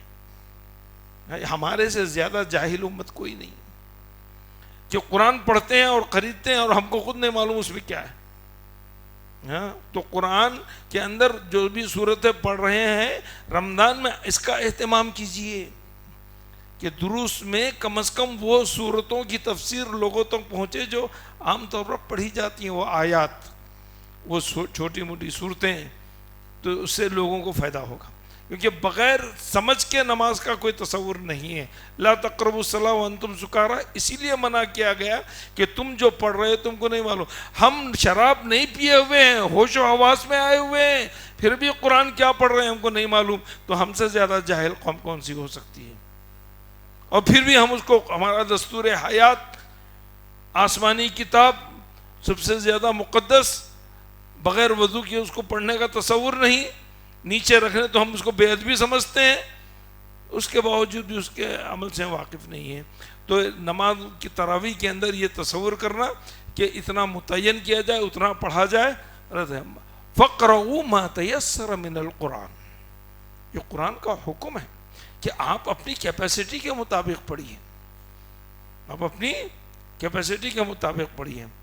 اللہ کے رسول صلی اللہ علیہ وسلم نے زیادہ سے زیادہ 7 منازل اس میں طے کی گئی ہیں، انفرادی طور پر 7 منزلوں میں آپ قرآن پڑھ سکتے ہیں زیادہ سے زیادہ۔ بعض صحابہ نے کہا کہ اللہ کے رسول میں اس سے بھی زیادہ قدرت رکھتا ہوں، تو آپ نے کہا کہ 3 دن میں، اس سے زیادہ کی گنجائش نہیں ہے۔ 1 رات کا شبینہ، 2 رات کا شبینہ، اس کی بھی گنجائش نہیں ہے۔ اور یہ 3 دن بھی اس فرد کے لیے جو خود قدرت رکھتا ہو، دوسروں کے لیے نہیں، دوسروں پر آپ اس کو مسلط نہیں کر سکتے۔ جزاکم اللہ خیر۔ جزاک اللہ خیر وسلم جزا۔ وقت تیزی کے ساتھ نکل رہا ہے، لیکن سوالات کی لسٹ بہت لمبی ہے، لیکن اس میں سے جو اہم ہے جس سے ہم کو آپ کو روزانہ اعمال میں فائدہ ہوتا ہے وہ سوالات لینے کی کوشش کریں گے۔ اگلا مسئلہ ہے کہ بیماروں کا روزے کی حالت میں انجیکشن لینا یا دوا کا لگانا یا ناک میں یا آنکھ میں یا کان میں دوا کا ڈالنا، اس کے متعلق شریعت کیا رہنمائی کرتی ہے؟ کس طریقے کے انجیکشنز لیے جا سکتے ہیں یا کوئی انجیکشن نہیں لیا جا سکتا؟ آپ رہنمائی کریں جزاک اللہ۔ بسم اللہ الرحمن الرحیم۔ جو سوال ٹوتھ پیسٹ کے تعلق سے آیا تھا وہی سوال اسی سے متعلق ہے کہ اس میں معدے کو تقویت کس سے پہنچتی ہے؟ معدے کو تقویت کس سے پہنچتی ہے؟ وہ چیز یعنی آپ کو غذائیت دینے والی چیز، وہ انجیکشن ہو یا انہیلر ہو یا کوئی بھی چیز ہو جو آپ کی جسم کو تقویت پہنچا سکتی ہے، وہ طاقت پہنچا سکتی ہے، وہ روزے کے مقصد سے مخالف ہے. تو اس لحاظ سے وٹامنس کے انجیکشن یا کیلشیم کے انجیکشن یا وہ انجیکشن جو رگوں میں دیے جاتے ہیں، تو ایسے وہ ساری چیزیں یا آپ اس سلسلے میں جو میڈیکل سائنس ڈاکٹر فزیشین سے پوچھ کے آپ سمجھ سکتے ہیں کہ کس میڈیسن میں کیا تقویت والی دوائیں ہیں. تقویت والی دواؤں کے انجیکشن لینا جائز نہیں ہے مطلقاً، خاص طور پر وہ انجیکشن جو رگوں کے ذریعے دیے جاتے ہیں. اور وہ انہیلر جس کی وجہ سے معدے کو تقویت پہنچتی ہے وہ بھی جائز نہیں ہے. اور بخاخ کہتے ہیں عرب میں، جس سے دھواں لیتے ہیں. ایک دھواں ہے کہ کامن پوری گھر میں پھیلا ہوا ہے تو اس سے آپ بھی متاثر ہو رہے ہیں، ٹھیک نہیں. ایک یہ کہ اپنے طور پر خاص طور پر لے کر اس کو لینا، جیسے عرب کے اندر رواج ہے تو ہے کہ وہ اپنا عبایا اس کے اندر لگاتے ہیں، پھر پرپچی سمجھ لیتے ہیں، وہ ناک میں منہ میں سب داخل ہوتا ہے. تو ایسا کرنا جائز نہیں ہے. ایسا بخار لینا یا اس کا دھواں لینا جائز نہیں ہے. تو سگریٹ بھی دھواں ہی ہے جو معدے کے اندر جاتا ہے، اور تمباکو ہے جو منشیات ہے. تو اس لیے اس سے متعلق جتنی بھی چیزیں ہیں وہ بھی استعمال نہیں کی جا سکتی ہیں.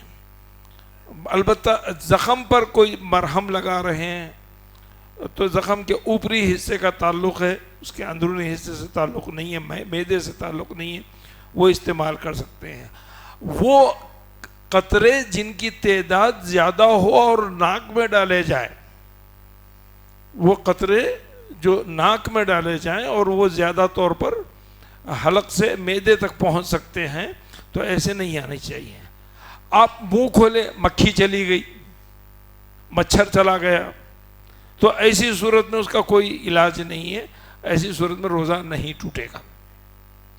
اور قے کرنا ہے، قے خود بخود ہو گئی تو آپ اس کے اوپر کنٹرول نہیں کر سکتے، تو اس سے روزہ نہیں ٹوٹے گا.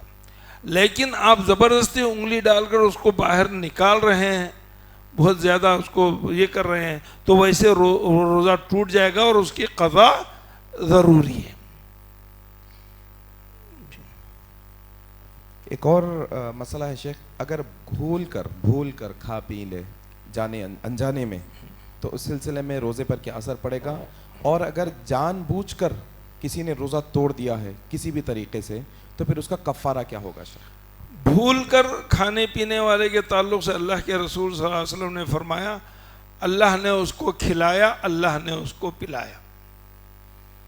ہاں، یہ اس کے اپنے ایمان کے اوپر دار و مدار ہے کہ بھولنے والا صحیح طور پر کیا کر رہا ہے. کہ اگر وہ یقیناً بھول کر کھایا ہے تو اس سے اس کو کوئی متاثر. ایسا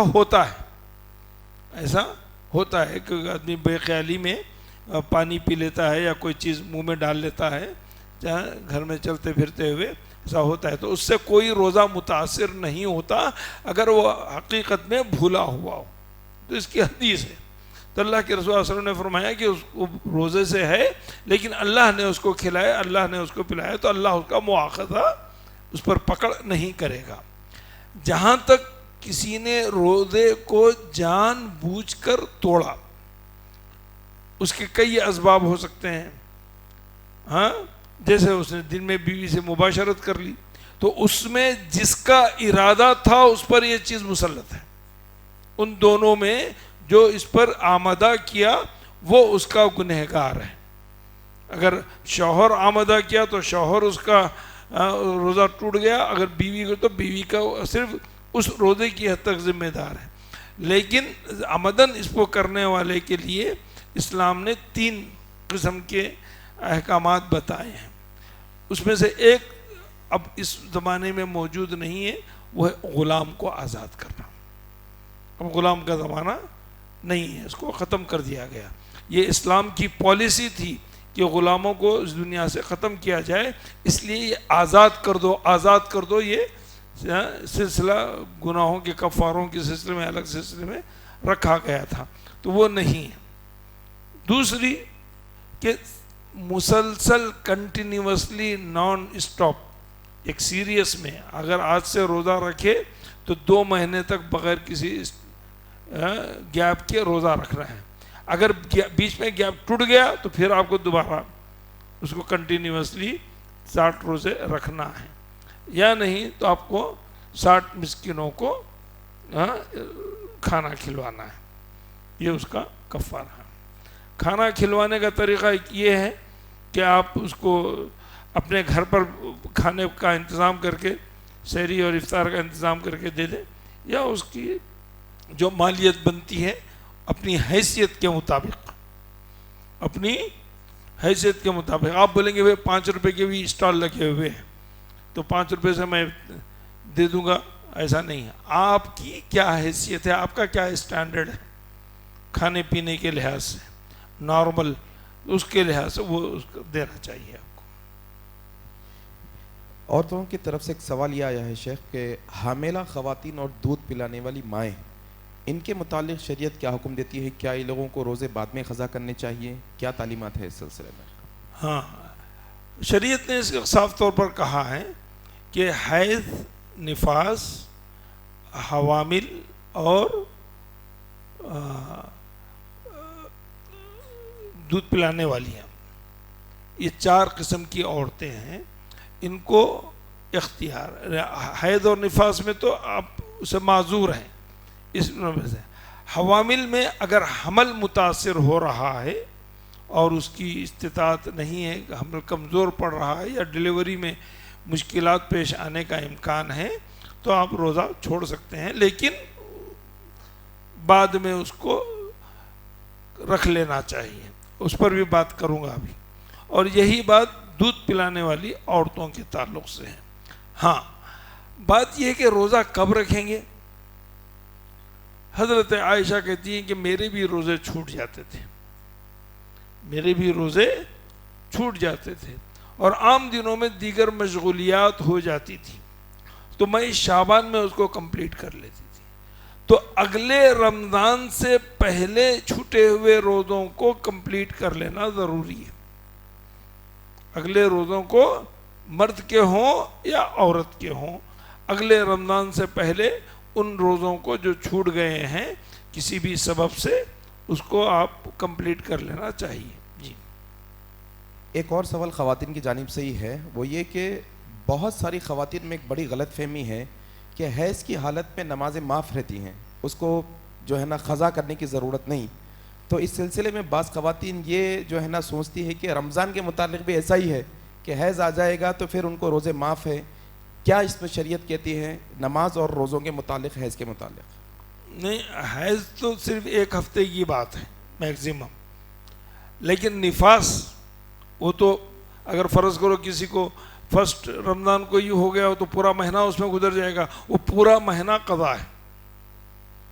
حیض کے جتنے دن, مینسس کے پورے دن اور نفاس کے پورے دن, اس کے اندر کوئی عبادت نہیں ہوگی اس جب تک کہ وہ آپ اس سے صاف نہیں ہو جائیں گے. تو اس لیے اس میں حالت حیض میں آپ روزہ ہے اور حالت حیض میں آ گئے روزے کی حالت میں, تو ایسی صورت میں اس روزے کو بھی رہنا ہے گرچہ کہ وہ افطار سے پہلے ہوا ہو, گرچہ کہ وہ بھی افطار سے پہلے ہوا ہو.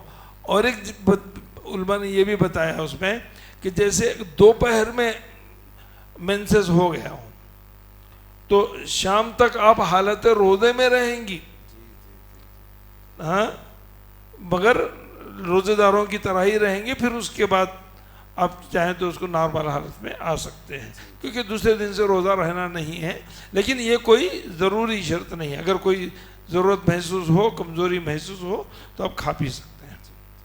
جزاک اللہ خیر وحسن الجزا. ایک اور سوال یہ ہے شیخ افطار کے متعلق, افطار کے وقت دعا کیا پڑھنی چاہیے؟ جو عام طور پہ عام رواج ہے دعا پڑھنے کا وہ, یا پھر کوئی خاص مسنون دعا آئی ہے افطار کے متعلق؟ دیکھیے, کھانا کھاتے وقت جو دعا پڑھتے ہیں وہ افطار کی دعا بسم اللہ. کھانا ہم کھاتے وقت جو دعا پڑھتے ہیں بسم اللہ, یہی دعا ہے, الگ سے کوئی دعا اس کی نہیں ہے. افطار کے بعد کی دعا ہے، افطار کے بعد کی دعا ہے کہ آپ کھا لیے، سیراب ہو گئے تو ذهب الظم وابتلت العروق وثبت الاجر انشاءاللہ، کہ پیاس مٹ گئی، رگیں تر و تازہ ہو گئی، ہاں اللہ تعالیٰ اس کا اجر انشاءاللہ تعالیٰ قائم کرے گا۔ روزے کے کھولتے وقت کوئی دعا نہیں ہے اللہم لک صمت وعلی رزقک افطرت، ایسی کوئی وبک آمنت، اللہ کو سب معلوم ہے۔ آپ روزہ رکھیے، آپ افطار کو بیٹھے، بولنے کی ضرورت نہیں ہے، اللہ کو معلوم ہے۔ اب افطار اسی لیے کر رہے ہیں کہ اللہ کی نعمت ہے، بسم اللہ بولیے اور اس کو استعمال کیجیے، کھائیے، بس اس کے علاوہ کچھ نہیں۔ ایک اور سوال یہ ہے شیخ رمضان کے متعلق، اب اس سال میں، پچھلے سال بھی ایسا ہوا تھا اور اس سال میں بھی اکیڈمک ایئر جو ہے ایگزامز، اینیول ایگزامز جو ہے عام طور پہ ایس ایس سی کے اور انٹرمیڈیٹ کے ایگزامز رمضان میں آ رہے ہیں، پچھلے 2 سال سے ایسا ہو رہا ہے اور ہو سکتا ہے آنے والے سال میں بھی ہوگا۔ تو اس سلسلے میں 2 طرح کے سوالات ہیں۔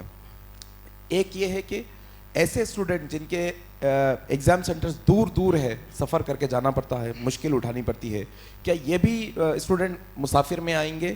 اور دوسرا سوال یہ ہے اسی سے جڑا ہوا کہ بعض لوگ کہتے ہیں کہ ہم بہت سخت محنت کرتے ہیں، ہماری دھوپ کی محنت ہے، ہم پیشہ مزدور والے ہیں، تو ان لوگوں کے متعلق اسلام کیا کہتا ہے؟ کیا یہ ایسے لوگوں کو بھی روزہ معاف ہے؟ اگر طلبہ کا سفر 48 کلومیٹر سے آگے کا ہے تو وہ مسافر کی اس میں شامل ہوتے ہیں، تو اس لحاظ سے ان کو اس کی گنجائش ہے کہ وہ فعدۃ من ایام اخر، جو مسافر ہیں یا مریض ہیں وہ اگلے دنوں میں روزہ رہ سکتے ہیں، یہ ان کے آ گئے ہیں۔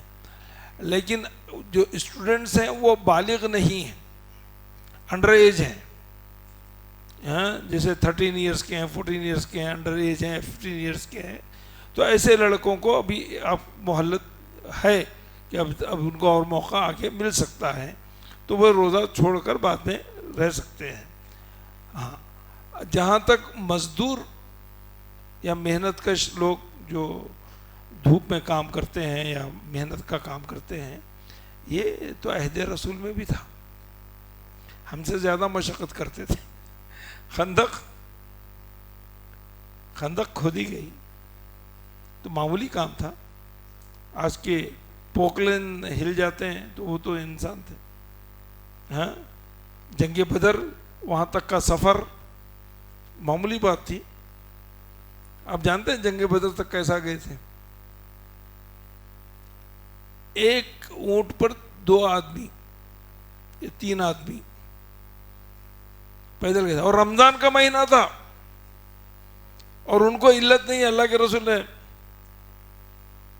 روزے کے ساتھ اسی سال روزہ فرض ہوا تھا۔ اچھا، اس کے باوجود بھی سفر کے سلسلے میں اجازت دی گئی، سفر کے سلسلے میں اجازت دی گئی، تو بعض صحابہ نے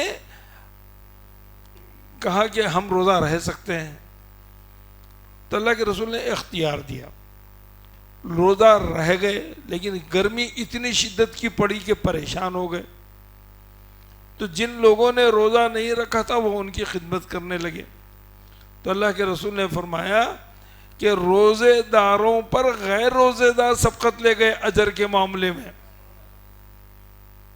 تو شریعت میں کوئی مصلحت دی گئی ہے تو وہ اللہ بہتر جانتا ہے۔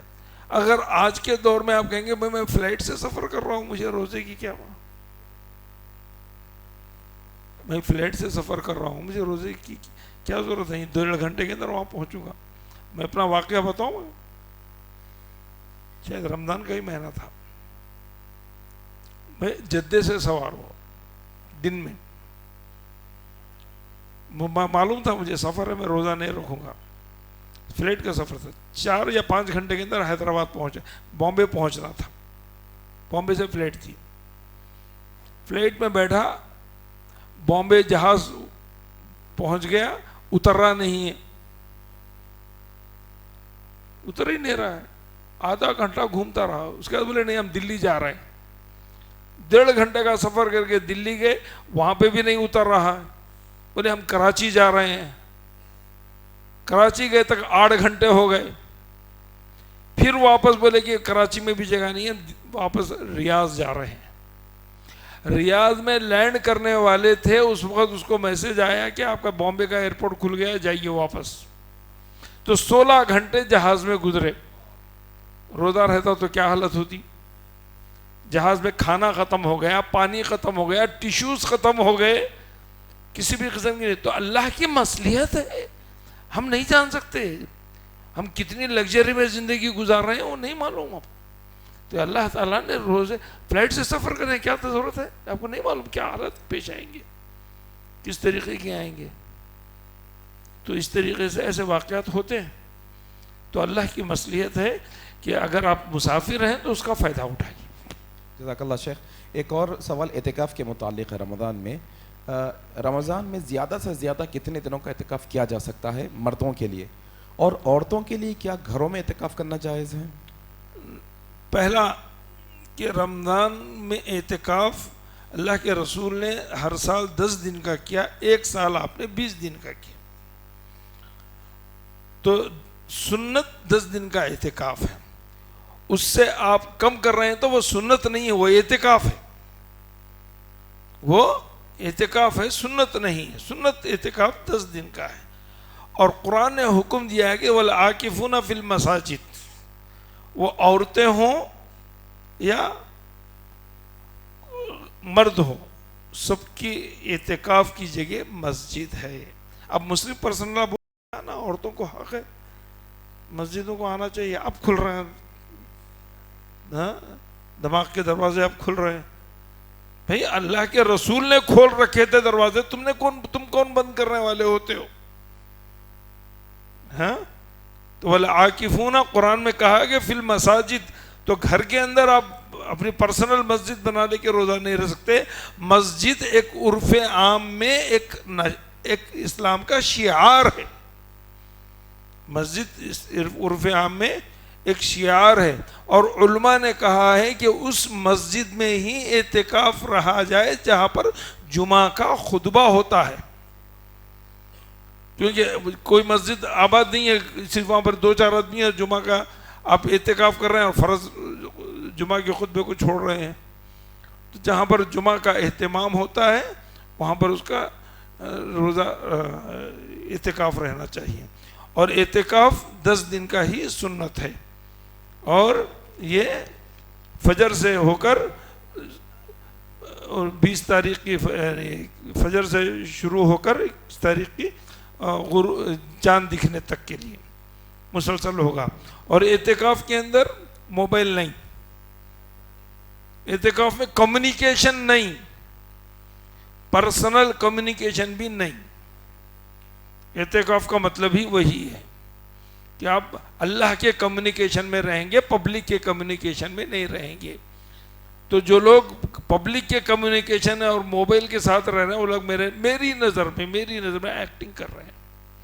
اعتکاف کی سوچ سمجھ کر اعتکاف کا فیصلہ کیجیے. جزاک اللہ شیخ. ایک اور جو ہے نا شبہ یہ ہے شیخ، دوران روزہ غسل کرنا، پانی نہانا، ناخن کاٹنا، بال کاٹنا، یہ کیا کہاں تک درست ہے؟ کیا اس سے روزے پر کچھ اثر پڑتا ہے؟ ایک اصول بتاتا ہوں میں، دیکھیے ایک اصول بتاتا ہوں. جسم کے بیرونی حصے سے کوئی بھی عمل آپ کر سکتے ہیں. بال کاٹنا، تیل لگانا، ناخن کاٹنا، جسم کے اضافی بال نکالنا، اس سے بیرونی چیز سے کوئی بھی اس کا اثر روزے پر نہیں ہوتا. یہ مرد ہو یا خواتین ہو. تو اس طریقے کی کسی بھی چیز سے، جو چیز اندرونی ہے اس میں کہا گیا کہ اگر آپ حالت روزے میں ہیں تو ناک میں پانی لینے میں مبالغہ نہ کریں. تو جو چیزیں ٹوٹنے والی ہیں وہ انسائٹ اندرونی ایکٹیویٹیز سے ہیں، کیونکہ معدے کو خالی رکھنا ہے. خلو المعدہ روزے کی حکمت ہے. تو اس حکمت کو آپ متاثر نہیں کریں، کیونکہ پانی زندگی ہے اور اس سے روزے کی حالت میں اسے روکا گیا ہے.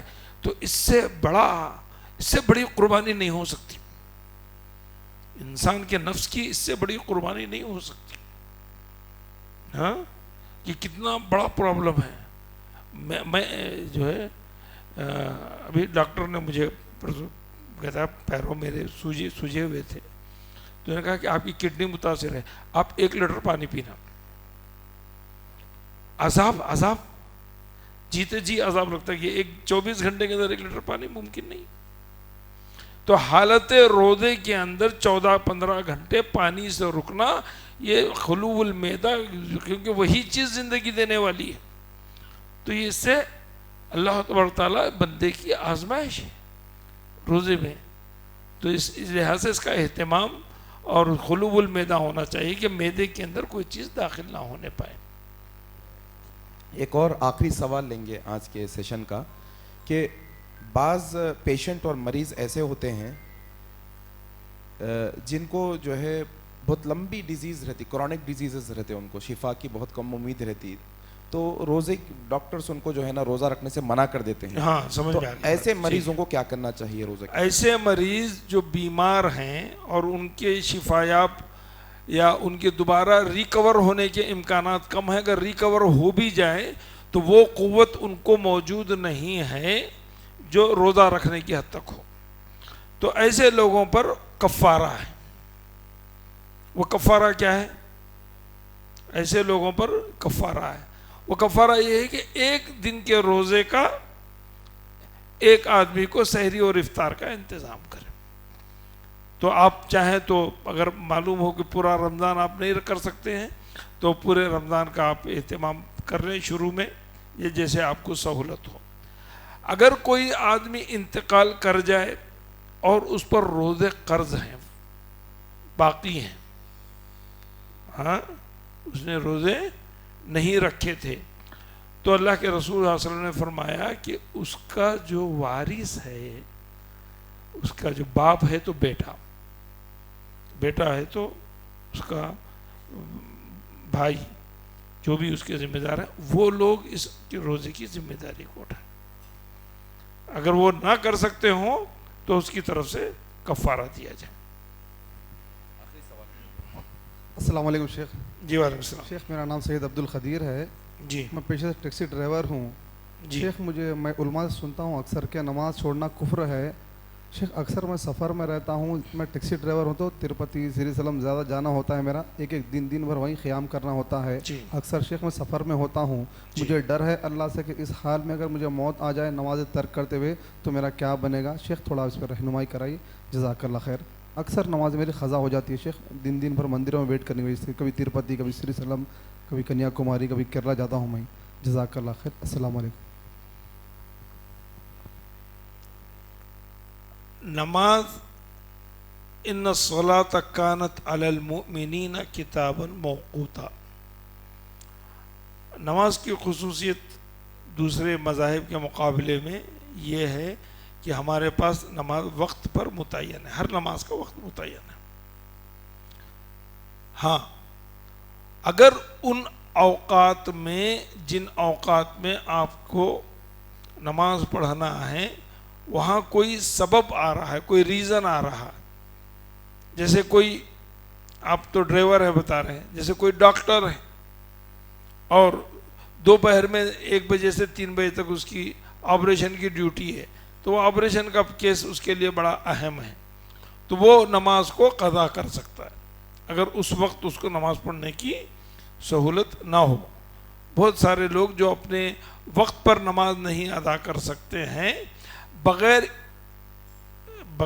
علت کے، بغیر سبب کے، اگر وہ لوگ نماز چھوڑ رہے ہیں تو گنہگار ہیں. اگر علت ہے اور واجبی علت ہے کہ اس کی وجہ سے وہ اس کو پورا نہیں کر رہے ہیں، کبھی دکاندار کی وجہ سے ہوتا ہے کہ کام کرنے والے نماز نہیں پڑھ سکتے ہیں، کبھی ڈرائیوری کی وجہ سے ہو سکتا ہے کہ اس کو بس نہیں روک سکتے یا گاڑی نہیں روک سکتے، وقت نکلنے کے بعد آ کے روک سکتا ہے. تو سفر میں اللہ تعالیٰ نے ایک سہولت عطا کی ہے. رسول کریم صلی اللہ علیہ وسلم نے جمع بین الصلاتین کی، جمع بین الصلاتین کی. تو کوشش یہ کیجئے کہ جو وقت آپ کو مل رہا ہے، جیسے آپ ظہر کے وقت نکل رہے ہیں تو ظہر اثر پڑھ لیجئے، مغرب تب آپ کو فرصت ہے. پھر اگر آپ مغرب عشاء تاخیر سے پڑھنا چاہیں تو بھی رات میں 10 بجے بھی پڑھ سکتے ہیں آپ، تو بڑا گیپ آپ کو مل جاتا ہے. تو جمع بین الصلاتین کے طریقے کو سفر میں اپنائیے کہ 2 نمازوں کو آپ جمع کر کے پڑھ سکتے ہیں. تو ہم جو ہے اللہ تعالیٰ کا طریقہ یہ ہے کہ جو ہم اس کی طرف 1 قدم آگے بڑھیں گے تو وہ 10 قدم بڑھے گا. ہم پیدل چل کر جائیں گے تو اللہ تعالیٰ 10 اسباب پیدا کرے گا. ایسے بہت سارے مسائل ہمارے حل ہوں گے، ہم اس کی طرف خلوص نیت کے ساتھ قدم بڑھائیں گے. ہم تصور نہیں کر سکتے ویسے اسباب پیدا ہوں گے، ہم تصور نہیں کر سکتے ویسے اسباب ہوں، بس ہماری نیت صادق ہو اور عمل سچے دل سے کیا جائے. اللہ تعالیٰ آپ کے مسائل کو حل فرمائے. تمام حاضرین مجلس کی مشکلات کو اللہ تبارک تعالیٰ حل فرمائے. رمضان کی سعادتوں سے بہرہ مند ہونے کی توفیق عطا فرمائے.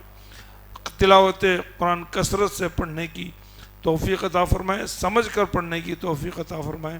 روزوں میں تقوی اختیار کرنے کی اللہ تبارک تعالیٰ سعادت نصیب فرمائے، کیونکہ روزے کا مقصد ہی تقوی کی زندگی اختیار کرنا ہے. اور اس پروگرام کے کرنے والوں کو، اس کا اہتمام کرانے والوں کو اللہ تبارک تعالیٰ اجر جزیل عطا فرمائے اور اس سے امت کو فائدہ پہنچائے اور ہمارے لیے آخرت کا ساز و سامان بنائے، ہمیں قبر کے عذاب سے بچائے. ہمارا خاتمہ بالخیر، کلمہ طیبہ لا الہ الا اللہ محمد رسول اللہ پر آمین. السلام علیکم ورحمۃ اللہ وبرکاتہ. مزید علماء اور مقررین کے بیانات سننے کے لیے ہمارے YouTube چینل کو سبسکرائب کیجیے. جزاک اللہ.